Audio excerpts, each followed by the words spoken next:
What's up guys, Sal here. So as you already know, Samsung uses two different chipsets in their phones. One is their own in-house Exynos chip and the other one is from Qualcomm, the Snapdragon chip. It depends on the region which chipset you'll end up getting. Historically, we've seen the Exynos chipsets tend to perform better than the Snapdragon, except in the GPU department where the Adreno GPU from Qualcomm is way better than the Mali from Exynos. But what we are seeing from a couple of years is that the Snapdragon is taking a lead not only in GPU but also in the CPU department as well. It's been confirmed in many of the speed tests, in particular the speed test between the Exynos and Snapdragon variants of the Galaxy Note 10 Plus by Garrett. As you can see, the Snapdragon variant beats the Exynos by a massive 20 seconds. What was surprising to me was that in the CPU test, an area where the Exynos tend to perform better than Snapdragon, the Exynos still fall behind by almost 4 seconds, and it's been happening for a couple of years for now. You might be wondering why.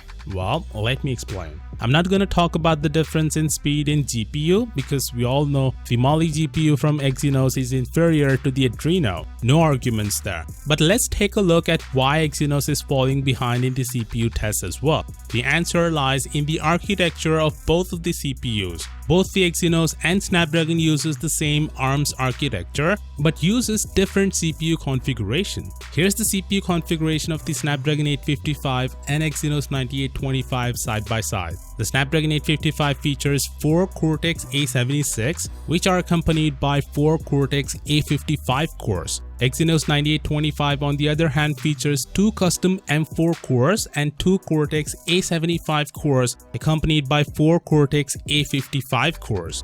Pay close attention to the Cortex A76 and A75 because the rest is same. Here's the performance difference between the A75 and A76. As you can see, there's a difference of 35% in performance. The Exynos 9825 still uses the inferior A75. Of course, it uses the A75 in combination with the custom M4 cores. M4 cores are really powerful, but still in combination with the A75, it's not as good as the A76 that Qualcomm uses, and the test proves it. But thankfully though, it looks like all of these will change with the upcoming Galaxy S11. You see, Exynos is saying that the Exynos 9830 or whatever the name is gonna be will use the Cortex A77, the same one that Qualcomm is gonna use for the Snapdragon 865. So that means the CPU architecture of both the Exynos 9830 and 865 will be identical. So the Exynos 9830 should perform equal to the 865. Also, Exynos said that Samsung has fired its entire Austin CPU team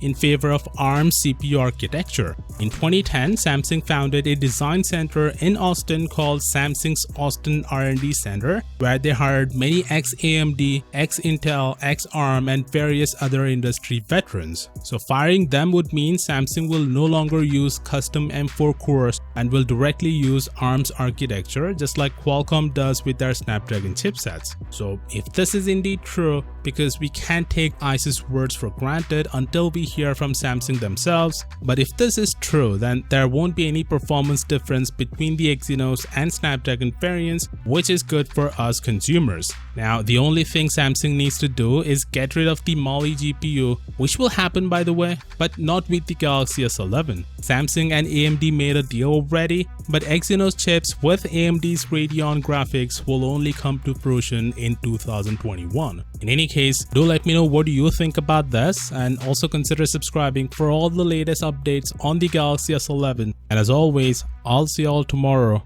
Peace out.